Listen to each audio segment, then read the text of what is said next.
Welcome to the Shreveport Connector with Tommy. This video is on your Raw and Superstars results.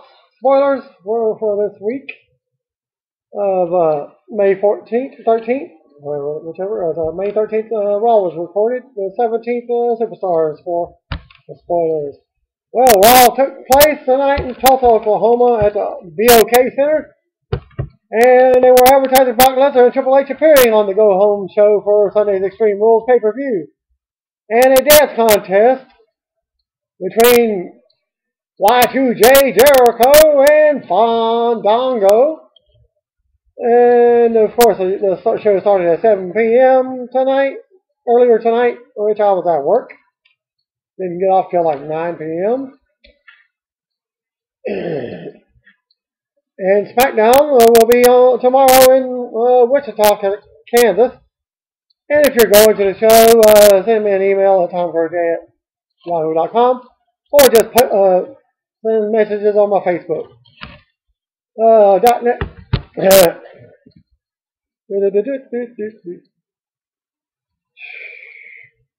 Happy birthday goes out to Jimmy Wang Yang, aka real name James Young, or Yun, Y-U-N.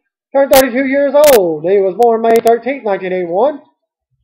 At last check, he was running a pest control business called Jimmy's Pest Control in the Cincinnati, Ohio area. Japanese pro wrestling legend Tamami Jumbo Tsuruta died on this date in 2000 at the age of 49. The former AWA champion and holder of numerous Japanese titles developed kidney and liver cancer and died due to complications from a kidney transplant. Former WWE wrestler Doug Basham turned 41 on Sunday. He was born on May 12, 1972. WWE producer Billy Kidman, a.k.a. Peter Gruner Jr., turned 39 years old on Saturday. He was born May 11, 1974. Kidman took over the job of timing out of the various television shows from Gerald Briscoe. Pro wrestler Daisy Hayes turned 30 years old on Saturday. And she was born May 11th, 1983.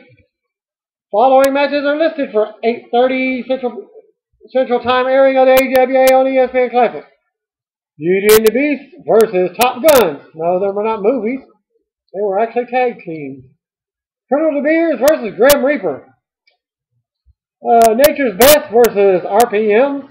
I have actually seen the RPMs wrestle. Pretty darn good tag team back in the day. Jerry Young versus Brickhouse Brown. Jerry Lawler versus Terry Von Erich for the AWA WCW World Class Championship Wrestling Championship. Main event for the 30-minute UWF show aired on ESPN Classic at 9:30.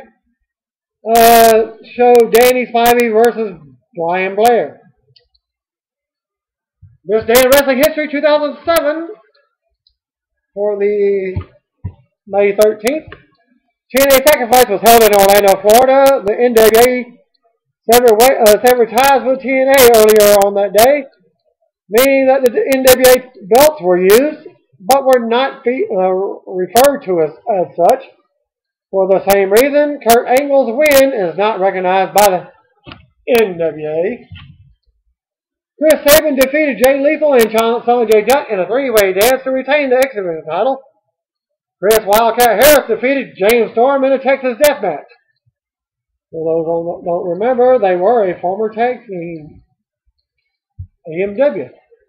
Team 3D of Brother Ray and Brother Devon defeated Scott Steiner and Tom Coe and LAX Homicide and Hernandez in a three-way tag team dance for the World Tag Team titles.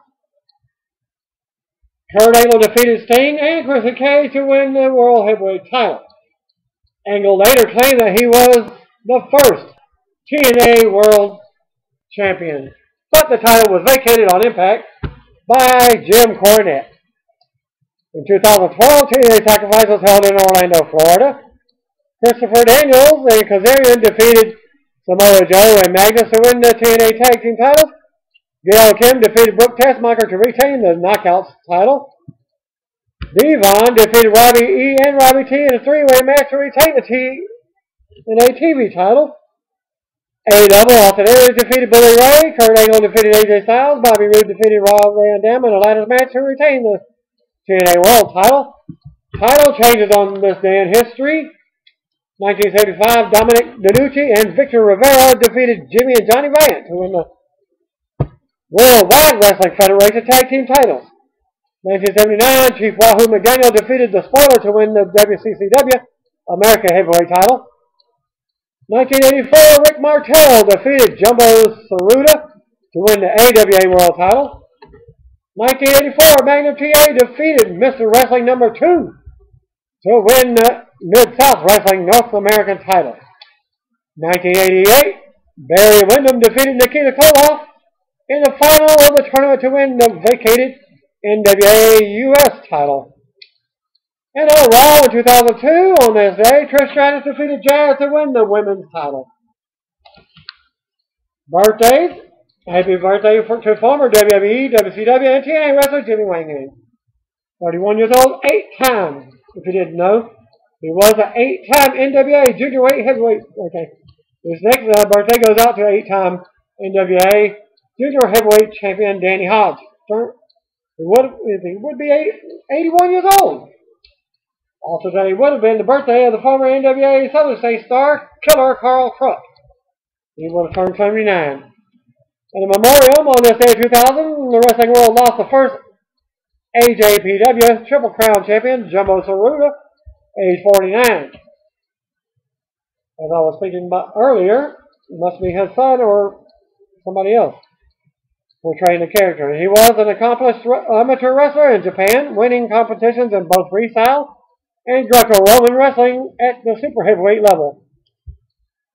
His success took him to the 1972 Munich Olympics, though he found considerably less success there, losing both his preliminary matches to European opponents. All Japan promoter Giant Baba approached Tsuruta, later sending him to Texas to train under Dory Funk Jr. And it was there he debuted in 1973, and it said he was the first Japanese wrestler to compete as a crowd favorite in America. As fans cheered for him and his wrestling ability and superior work ethic, following his training period, he quickly rose through the ranks of All Japan, becoming the first All Japan Pro Wrestling Unified Tag Team Champion with Yoshiaki Yatsu in 1988, before unifying the NWA International, PWF Heavyweight, and NWA United National titles into the AJPW Triple Crown title the following year. He would go on to hold these titles a total number of 10 times in his career. Notably, he was also instrumental in the rise of Mitsuharu Misawa, giving the young wrestler his first main event win in 1990. Tsuruta's career declined in 1992 after being diagnosed with hepatitis B. He took an office job with the promotion, while recovering, eventually making a minor return in a comedic role before retiring for good in 1999. Barely 2 weeks later, he was forced out of his office position by Motoko Baba, the widow of Giant Baba, who had assumed control over deceased husband's promotion. He briefly moved to Portland, Oregon, before returning to Japan after being diagnosed with kidney cancer, from which he would not recover. Tsuruta died of complications from an attempted kidney transplant. Though it was found that his cancer had spread to his liver as well, Tsuruta was revered by the wrestling press. He competed in well over 3,000 matches in his career and has been described as the best pure wrestler in the world in the 1980s and the strongest wrestler in history of Japanese wrestling. Oh, well, Dolph Ziggler has been removed from the Extreme Rules pay-per-view, as most people have seen on Raw. And it was announced on the WWE website that he had a concussion left from his match on Friday SmackDown, I believe. And then the replacement match is Alberto Del Rio will face Jack Swagger in an I Quit match to determine the #1 contender. At the risk of overanalyzing this news, it would appear the WWE officials feel confident that Ziggler will be back sooner rather than later, since they didn't strip him of the title He was previously scheduled to face Del Rio and Swagger in a triple threat ladder match on Sunday. As they showed videos on Raw during the first hour of it. Santino mentioned on his Twitter site that he will be opening a combination MMA wrestling school in Toronto on July the 1st called Battle Arts Academy. I posted the 2 photos of his the building outside, which is nothing more than a school building, and then the inside looks like a ballroom, more like a lunchroom inside of elementary school. Well, Rick Dogface Goodwin Steiner took part in a Q&A last night on Twitter, and here's some of the questions that were asked by him. I missed it myself. Well, he was asked if he misses wrestling on TV. He said, honestly, not at all. And then he was asked, would he ever come back to television either by yourself or maybe with your tag team partner, Scott Steiner? He said, nope, to both questions. And he said, never. So he's fully retired from wrestling. Another question, I enjoyed watching you. Who was your best friend in the business? Steiner, Bossman. Steiner says, Bossman, we were neighbors, also business partners. Then was asked if you ever thought about starting your own wrestling school. And Rick says, I have no interest. Though he does rent out a wrestling ring. Have you ever thought of writing a book? He said, nope, no one would read it. Any stories of Tom Billington? Just a piece of crap. He actually said the four-letter word. It wasn't crap, it was shit. Washington Redskins wide receiver Pierre Garcon joined teammate Adam Carricker and Chuck Carroll at Monday Night Raw at the Verizon Center just prior to WrestleMania. Let it not be said that he cannot exercise restraint. Garcon was doused by beer, and it wasn't from one of Stone Cold's famous Steve Risers. About 2 hours into the broadcast, the fans sitting behind the recorder went from simply having a good time to creating a complete drunken debacle, just a stone's throw from the announcer's table. And he says, I couldn't really do what I wanted to, but Garcon told Carricker and I on Fourth and Pain Radio or internet show, you look for it at fourthandpain.com. And he says, the only pro wrestling show hosted by an NFL player and former wrestling announcer. Charter weight loss champion, a fan, was enjoying the show, and he was too excited. He had just a few drinks too many. It happens. Garcon Carricker took the high road while I restored to thievery and stole the man's beer. What he had left of it. And this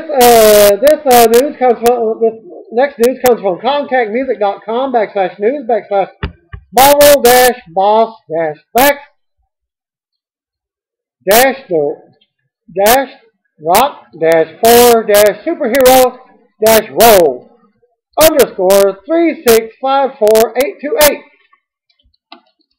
Or just listen to what I have to say here. And Marvel comments, Marvel boss Kevin Feige wanted to see Dwayne "The Rock" Johnson star in a superhero movie and thinks he's an unbelievable force of nature. And then he backed The Rock for the superhero role. And he wants Dwayne "The Rock" Johnson in a Marvel movie upcoming. Marvel Studios president, whose production credits include The Avengers, Iron Man, thinks the G.I. Joe Retaliation actor is an unbelievable force of nature and would be well suited for a superhero movie. He told Collider.com his name has come up in the past. I'm a gigantic fan of his. I think he's incredible. I might have met him once a long time ago, but I haven't really met him. I don't really know him, but I think he's an unbelievable personality and an unbelievable sort of force of nature. He's awesome in Pain and Gain. He was great in G.I. Joe. He's really kind of an amazing human being. His Twitter's always cool, and he promotes the hell out of everything he does. I would love to be a part of the Marvel Universe somewhere, someday. Unquote. The studio boss also said that it is a priority for Marvel to introduce more strong female characters in its movies to go along with Scarlett Johansson's femme fatale character, Black Widow. He also said, even if you look at Avengers, if you look at Iron Man 3 and Captain America, Winter Soldier, that we have in production right now, so look for those in the near future, all have strong female characters, stronger than I think people even would have guessed. It's a priority for us because we have an enormous amount of incredibly strong female characters in comics. According to Apollo Valdez of Medio Tiempo, through sources in EMLL, Mystico Jr. and Rush were in a car wreck as they were en route to Puebla for a show over the weekend at Arena Puebla. They lost control of their vehicle and hit the center barricade, but it wasn't serious that they had to make. It wasn't serious, and they made it to the show. There was talk that they may not work the show, but they were shaken up, but nothing has been confirmed. Former WWE Wrestling Champion Mark Merrow received ordination. Yes, he is an ordained minister now. From Altamont Springs, Florida, May 14th, inspirational speaker and former WWE Wrestling Champion Mark Merrow was ordained as a minister on May 8th, 2013 by Bishop Mark J. Sharona, founder and senior pastor of the Church on the Living Edge, Longwood, Florida, and the Global Fellowship Network of Pastors and Leaders Legacy Alliance. Having proven a divine gift in calling and having evidence preparation in the preached and teaching of the Scriptures, Mark Merrow was publicly commissioned and endorsed as worthy to perform the function of office and pertaining to an ordained minister. This is a huge honor for Merrow, and he says he feels so blessed to have this opportunity. As Merrow stated, I have never felt a greater sense of purpose and passion for the work God has for me. Unquote. As an ordained minister, Mark Merrow recognizes the high calling on his life to live for the purpose of God. He is humbled, honored, and truly excited to embark on his journey. If someone would have once told me that I would be an ordained minister, I would have thought they were crazy. Life is crazy at times. Live it, love it, embrace it. Dream what you want to dream. Go where you want to go. Do what you want to do. And be what you want to be. Because you're the only one. Life, you only have one life and one chance to do it all.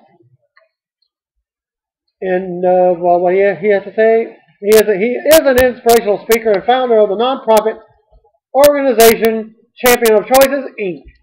And if you want to book him for any events, just go to his website and follow the instructions there. He is America's #1 requested school presenter and has appeared on several TV shows, including Glenn Beck, Nancy Grace, and Montel Williams, and TBN's Joy in Our Town, The Good Life on WTGL at TV 45, and WKMG's Making a Difference. Mark Merrow is also an author of the book How to Be the Happiest Person on the Planet, and former WCW and WWE Wrestling Champion. For more info about Mark Merrow, visit thinkpause.org. WWE announced that this week's episode of Main Event will feature Kane versus Seth Rollins. Then they taped this week's episode of Superstars for Tulsa, Oklahoma, and here are the following results. Sin Cara defeated Michael McGillicuddy in match 1. Cody Rhodes defeated, finally back on TV, Alex Riley. Yeah, Cody's mustache interfered for the win. Nothing more than the results of what I just said. Cody defeated Alex Riley, and Alex Riley has confirmed that he did have a match for Superstars this week versus Cody Rhodes. There was a cage hanging above the ring before Raw, according to Bobby Randolph from ProWrestling.net. who was at the show in Tulsa. There could be a cage match on Raw, he said, but it could be used for an effect to help sell Triple H vs. Brock Lesnar. Cage match will take place on Sunday's Extreme Rules pay-per-view. There's a live coverage from Raw, and I've watched about an hour and a half of it before doing this video. So far, from what I've watched, it's a better episode for the last couple of weeks of the downfall. And it says the Miz will face Cody Rhodes in the free preview match at Sunday's WWE Elimination Chamber event. Finally, what everybody's been waiting for, the Raw results from USA Network from Tulsa, Oklahoma at the BOK Center. Recap open the show and focus on Ryback's actions, Brock Lesnar and Paul Heyman invading WWE headquarters. Also, welcome viewers to Raw, and was joined by commentary by JBL, Jerry Lawler, who was already standing in the ring that opened the show and was covered by a dance floor. Nothing more than parquet. It looked like actually wood that was on the floor. Lawler immediately welcomed viewers to Raw again, just as Tulsa had done a second earlier. Well, Lawler sent a footage of the Chris Jericho and Fandango. Lawler introduced Fandango and Summer Rae. The duo danced their way to the ring in the makeshift dance floor. Lawler introduced Chris Jericho and Dancing with a Star celebrity Edita Slawinski. I hope I pronounced the name right. Please correct me if I'm wrong by commenting or sending your own video to me personally. This time I will take constructive criticism. Jericho had the light bright jacket, and she did not, though no one would complain considering she was wearing a glorified bikini.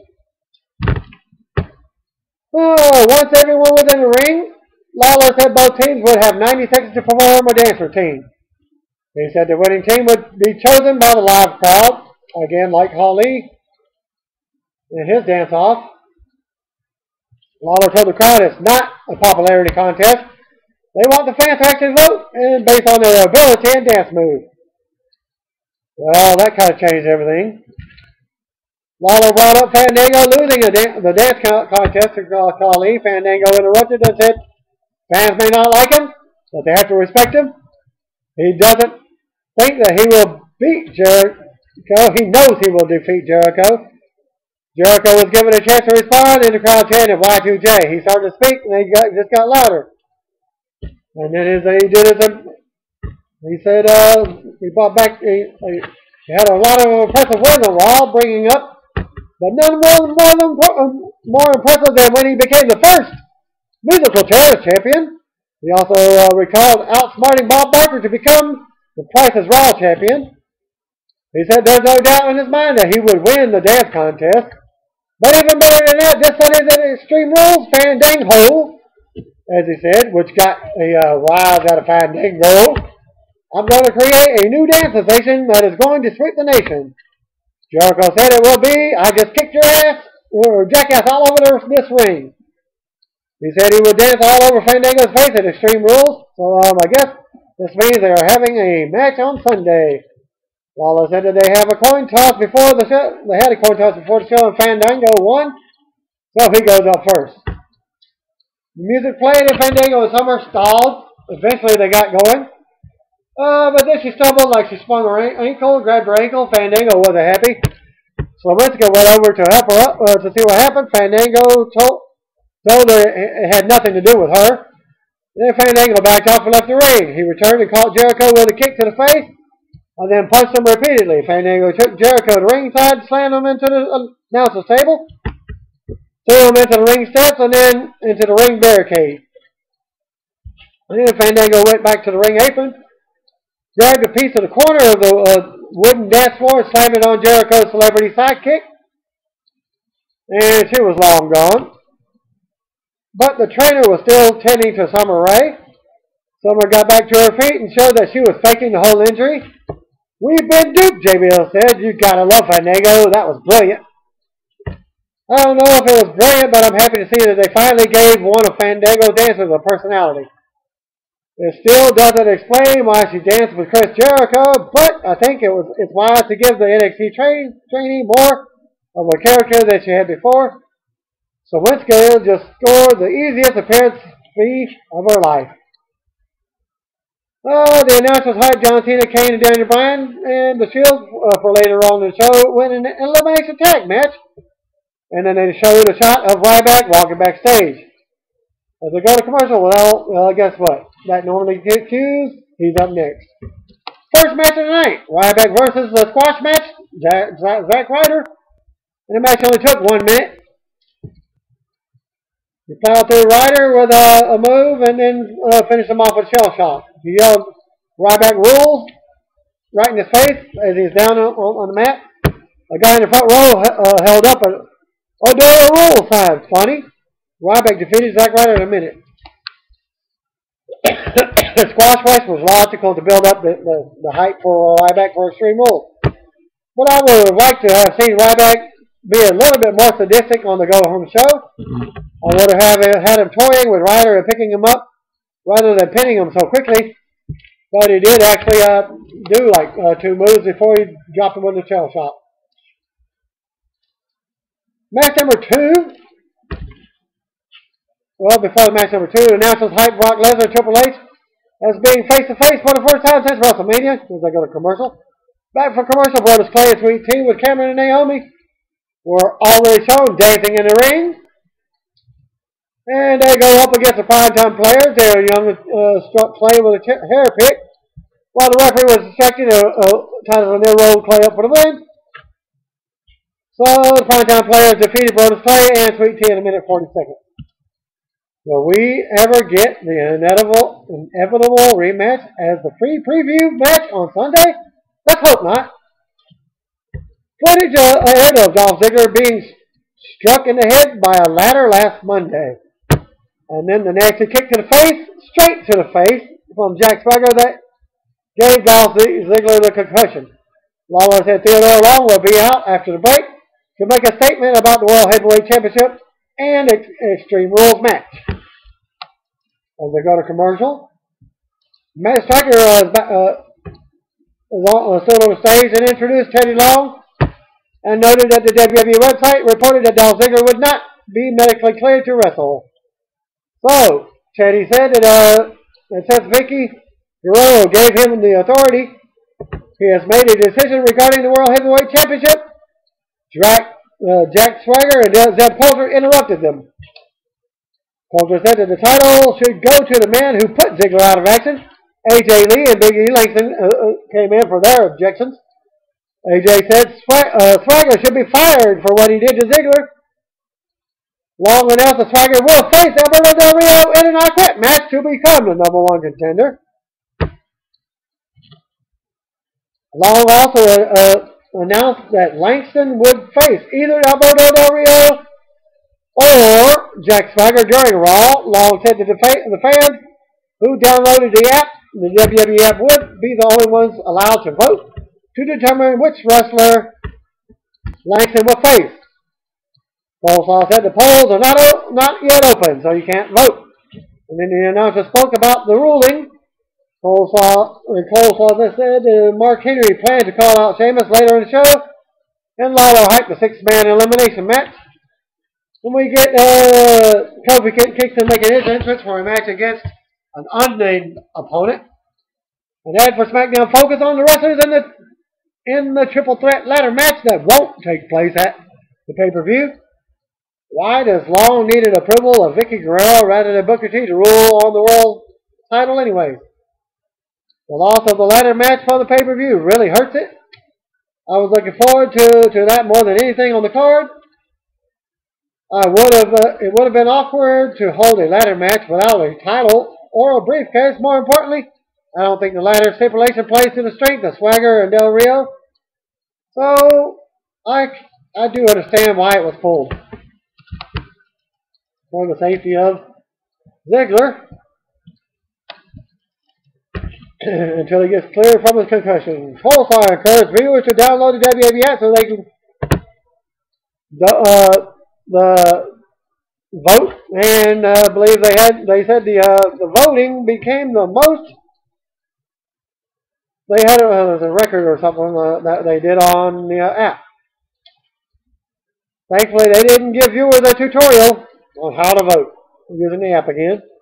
Also announced that Kofi Kingston versus Dean Ambrose for the U.S. Championship will take place at Extreme Rules.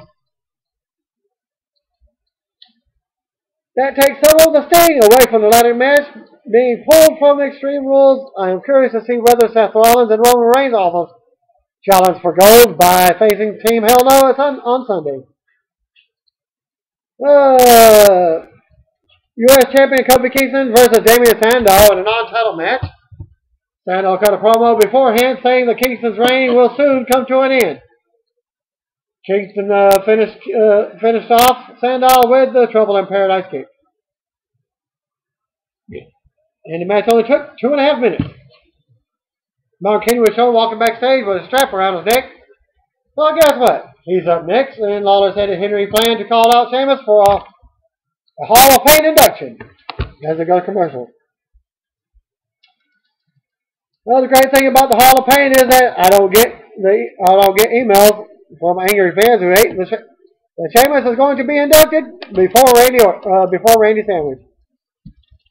Josh Matthews spoke with Mark Henry in the ring as they set up footage of Henry attacking Sheamus with a strap on Raw from last week, and Henry pulling the two trucks on SmackDown. And if you've seen the footage on the replay of the highlights, there was no actual trailers behind them, so it was just a cab.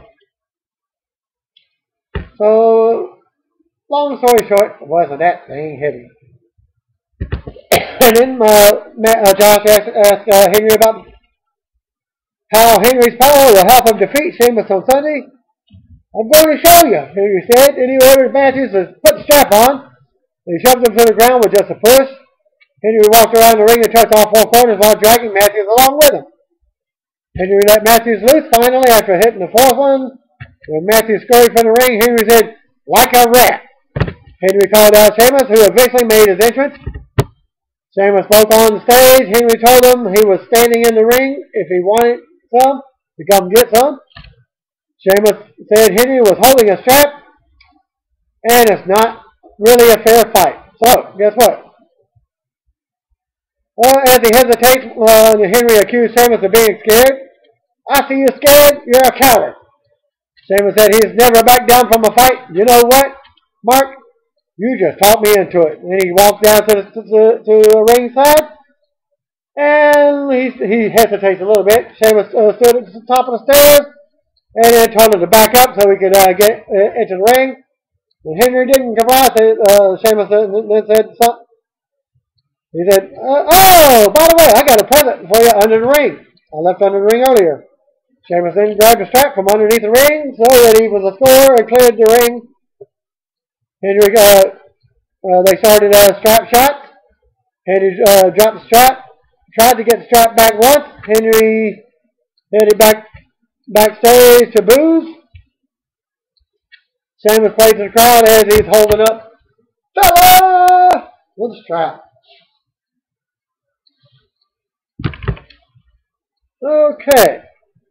A good segment there. Henry looked like a bully who would only fight when he had the advantage. And Sheamus looked like he outsmarted him by playing to even things up rather than humiliate him with the silly games as he's done recently. Footage here of Brock Lesnar performing the F5 on Vince McMahon. Also hyped Lesnar and Triple H segment for later in the show. Announcers spoke at ringside. They'll set up a trailer for Randy Orton's movie, 12 Rounds Reloaded. The announcers recapped the previous segment as Randy Orton versus Antonio Cesaro was up next. Orton took control of the match when Cesaro avoided a hanging DDT.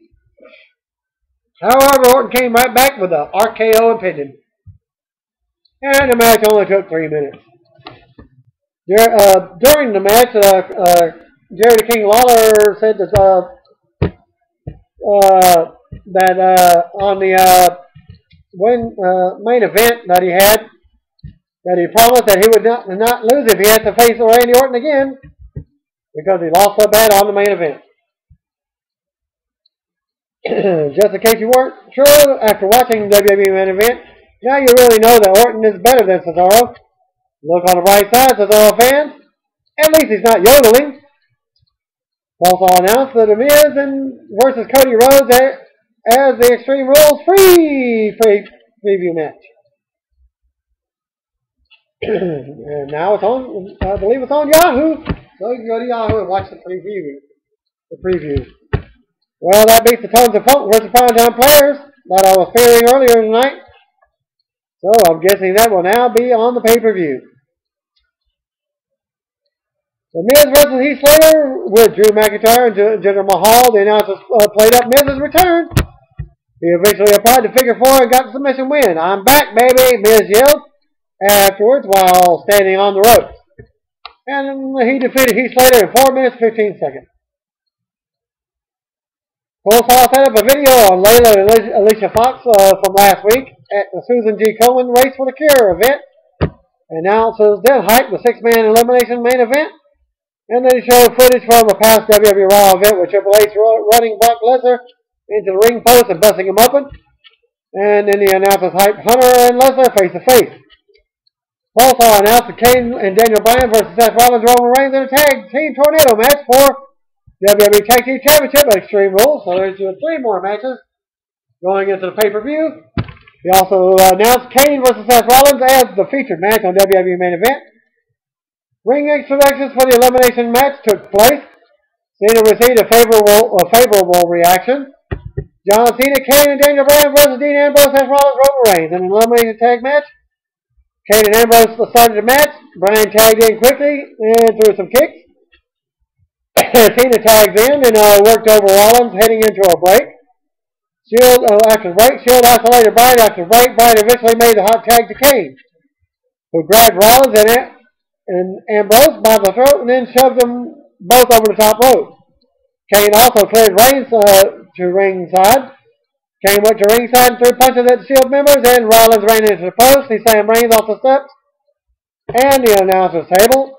Kane pulled the top piece of the announcer's table while the referee shouted at him and eventually DQ'd him to eliminate him from the match. So, at 11 minutes 55 seconds in the match, Kane was disqualified, eliminated. Well, so now you get 3 versus 2. The Shield isolated Cena and worked him over for a few minutes. Cena finally made a hot tag to Bryan. Bryan checked into the match and brought amazing energy. Performed a suicide dive on the Reigns on the floor and caught Rollins with a missile drop kick for an excellent near fall. However, Rollins managed to tag Ambrose, and the numbers game got him. Ambrose performed his finisher on Bryan and pinned him. Daniel Bryan was eliminated by pinfall by Dean Ambrose. Saw noted that Ryback had to be licking his chops because Cena was facing 3 men just 6 nights before Extreme Rules. Lawler played up Cena's Achilles injury. Cena got the better of Rollins and performed some of his signature offense, but Ambrose ran in before he could hit the attitude adjustment. Cena came back and performed an attitude adjustment on Rollins. Seth Rollins was eliminated by John Cena at 22 minutes 45 seconds in. Just a few moments later, Reigns knocked the referee down and speared Cena to prevent him performing the attitude adjustment on Ambrose. And the referee disqualified Roman Reigns for disqualification because he struck the referee. Ambrose looked over Cena for a bit, but Cena came back and locked him in the STF. Just before he was tapping out, Reigns and Rollins returned and attacked Cena for the disqualification. Ambrose was eliminated by disqualification, so it should have been Cena winning. John Cena, Kane, and Daniel Bryan defeated the Shield. So there you have it. They did win. And all 3 members of the Shield beat down Cena. And after the match, the Shield roughed up Cena and left him lying with a triple power bomb. Shield left the ring and Ryback came down as his music played and headed to the ring. He stood over Cena and then exited the ring. Ryback stopped and decided to grab a chair from underneath the ring. Ryback entered the ring and hit with the chair, slammed it over Cena's bad ankle before yelling Ryback rules. And now it's shifted focus to telling viewers that they could now vote for Big E Langston's opponent. Shot the end of Triple H beating Brock Lesnar at WrestleMania 29. Lawler hyped their segment for later in the show. The announcers played up the elimination of Rollins as his first loss in WWE. But they didn't make it a big fuss over the Shield losing the match by DQ. A very good, entertaining match. The flurry by Bryan was a highlight for this viewer. Ryback still doesn't have big heat even after the chair shot. The guys yelling Goldberg were louder than any boos. The announcers did a good job of establishing that Ryback was targeting Cena's injured ankle. I wasn't a fan of the abrupt shift to the Raw music and the plug for the app poll, but they really should have left the Ryback attack sink in during a commercial break rather than moving right on to the next thing, which was a backstage segment with Max Striker interviewing Ryback, who said he tried to play by the rules and do the right thing for the last year. He said time and time again he was screwed out of the WWE Championship. He said Sunday everyone will know that Ryback rules. This Ryback rule stuff felt tired the second time he ever said it, and it isn't helping that we now hear it 5 times an hour. Big E Langston and AJ headed to the ring. Lawler stood up and revealed the results of the poll. 65% of the fans voted for Jack Swagger over Alberto Del Rio. It looks like we got Swagger. It looks like Swagger used Ted Shoham's hair gel. Thanks and beans. Big E Langston with AJ Lee versus Jack Swagger was up closer. Swagger was on the offense. When the match went to break, Coleslaw continued to hard sell, and the action continuing on the WWE app during the commercial break. Langston came back but missed a shoulder block in the corner. Coleslaw plugged comments from Ziggler on the app. Swagger performed a Swagger bomb for a 2 count. Langston performed a superplex. He lowered his straps and was going for his finisher, but Swagger avoided and clipped his leg. Swagger applied the Patriot lock. Langston reached for the bottom rope to break the hold. Swagger charged at Langston, who dumped him over the top rope down to the floor ringside. Langston went to the floor where Swagger was selling and threw him into the barricade. Langston walked back and forth before charging at Swagger, who ducked and sent Langston flying over the barricade. The referee counted to 10, and Swagger rolled in just before the 10 count. He was at 9. Hesitate, slide in, roll. The 1-4 roll 10. So Swagger won the match by count out, 10 minutes 15 seconds. After the match, Alberto Del Rio ran out and fought Swagger, who quickly locked him in the Patriot lock. Ricardo Rodriguez came out and got hit Swagger from behind with a stupid bucket. It's not raining, so you can't put the bucket on your head. So that's what I figured he should have done. Instead of hitting him in the back, he should have hit him in the head. It distracted Swagger long enough to apply the cross arm breaker. When Swagger turned around, Langston recovered and broke that up. Eventually, Del Rio was the last man standing, which would have been fitting if he was facing John Cena or Ryback on Sunday. When they go to commercial, the live crowd didn't have as much of a rooting interest in the Langston versus Swagger match. They seem to dislike Swagger more, but it's not like they rally behind Langston throughout the match. I like the non-finish here because there's no point in having Langston lose or look weak, considering his current role. But it would not have made sense if he had won, since it's Swagger versus Del Rio on Sunday. Coleslaw hyped the pre-show match again.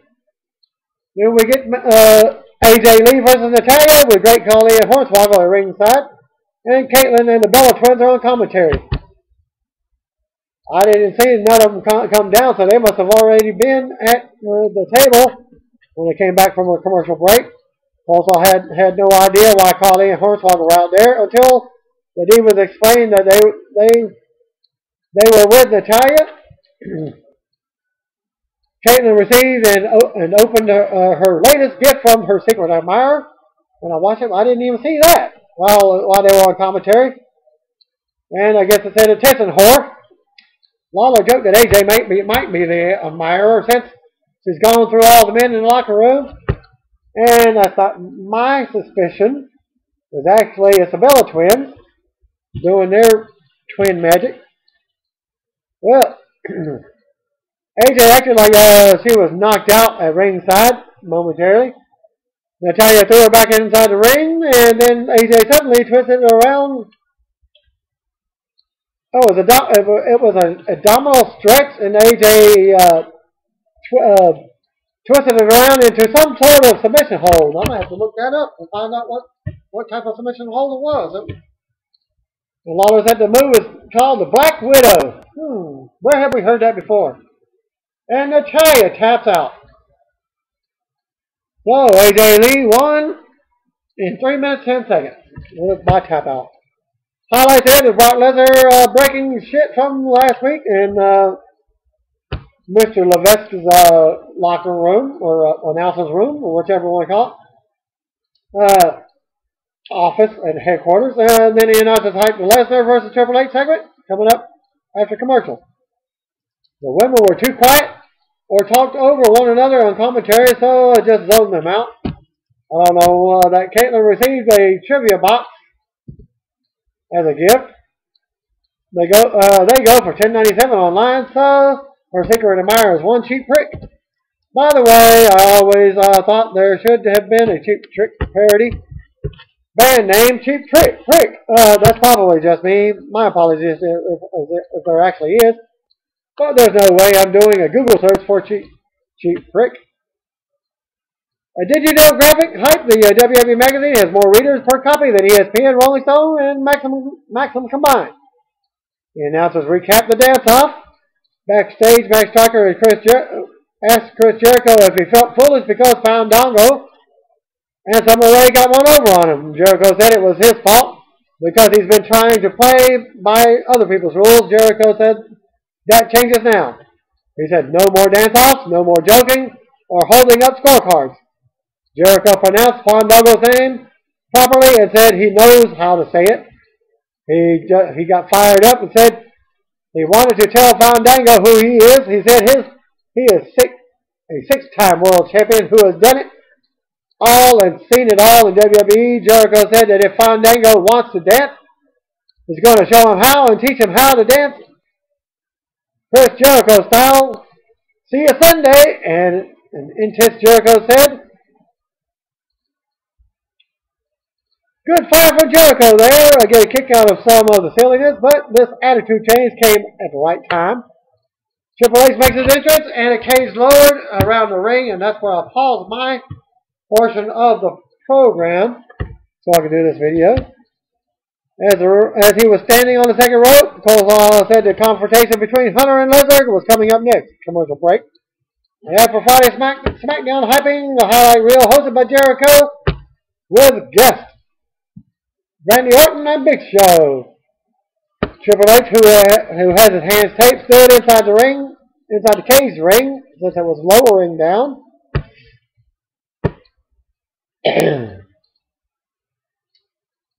Lost my thought. Okay, he said nothing has truly been settled here between him and Lesnar. He said he never felt more at home during his career than when he was surrounded by steel. I guess what I'm trying to say is, Brock Lesnar, you're here, I'm here, the fans are here, and more importantly, the steel is here, so I'm at home. Why don't you come and try to take it? Well, Brock Lesnar's entrance music played, and he made his entrance with Paul Heyman. They remained on the stage instead, where Heyman tried to introduce himself. Triple H cut him off and said everyone knows who they are. Brock, get your ass in the ring and let's do this, Triple H said. Heyman calmed Lesnar down and asked Triple H if he knows what they are about. Heyman said that they are all about the little perverse pleasures in life that Triple H being driven to use the word hate, and said it's on the list of words that they're not supposed to use anymore. You know that you and my client hate each other, Heyman said. Heyman told Triple H that Lesnar will teach him the true meaning of the word hate. He said Brock is a cage fighting carnivore and Triple H is the biggest piece of meat in WWE. He said that Triple H is going to hate letting down his father-in-law. And he said one man will emerge from the war a winner, and Triple H will have to face the fact that he goes down in history as a loser. And I can't imagine how much you're going to hate that. Well, as it goes past the 10 o'clock hour, supposedly, Heyman said his client is ready for a fight. Triple H says that Triple H will have to wait until Sunday to experience. Heyman said Triple H knows better than anybody that his client does not fight for free.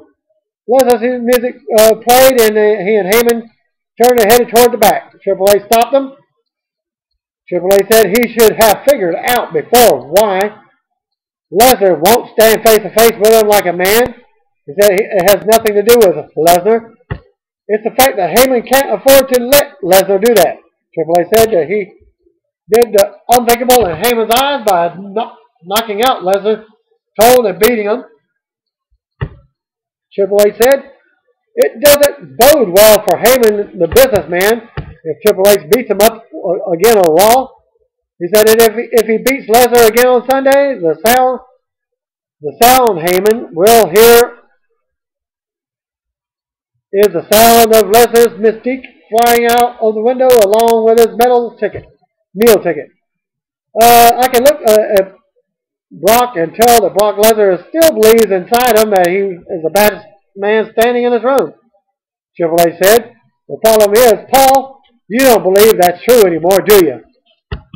And then Triple H said he was finished talking to Heyman. He addressed Lesnar and asked if he was going to walk to the ring and prove the world that he's Brock Lesnar the best, or stand on the ramp, looking for Heyman to tell him what to do, and Brock Lesnar the bitch, as the crowd gasped. Lesnar walked toward the ring while Heyman desperately tried to talk him down. Hunter stood in the middle of the ring and waited for Hunter to join him. Lesnar walked slowly up the steps as Heyman and referees pleaded with Lesnar not to enter the cage. Finally, Lesnar entered the cage and put one foot over the middle rope. He paused and eventually entered the ring. It's on, JBL said, on commentary. Lesnar and Triple H stood face to face and then traded punches. Lesnar caught Triple H with shoulders in the corner. Triple H fired back with punches, but Lesnar came back with a wicked German suplex. Brock removed his shirt as Heyman closed the cage door. Lesnar charged at Triple H, who moved and shoved Lesnar into the cage in the same motion. Triple H motioned for Lesnar to stand up and then caught him with more shots before throwing him into the cage door, knocking Heyman to the floor. In the process, Lesnar also went through the cage door and tumbled to the ground. The fans chanted for Triple H. The announcers narrated footage from the brawl. Back live, Lesnar stood on the floor at ringside and smirked at Triple H, stood in the doorway of the cage. Brock picked up Heyman, and then they headed to the back while Triple H's music played. A good segment to close the show. Triple H looking strong here, combined with the comments about Lesnar losing his mystique. With a loss on Sunday is a good indication that Brock is going over at Extreme Rules. This match certainly feels bigger than John Cena versus Ryback for the WWE Championship. Overall, this was a good go-home show. Better than the last couple of weeks, the build-up for it. The new match announcements added to lock up the lineup. Other than SmackDown, there could be some more matches added as well. 2 Shield matches are excellent final hookups for a pay-per-view lineup that it needed. I went from feeling pretty ho-hum about Extreme Rules to really looking forward to seeing the undercard along with the top matches. Well, after Raw went off the air in the episode, Alberto Del Rio, John Cena, Randy Orton faced The Big Show, Jack Swagger, and Ryback in a 6-man tag match. Cena got the win for his team, but after the judgment on Big Show. And correspondence has noted that this was a very entertaining match. And that ends my video on Raw Superstars this week. Thanks for viewing. Peace out.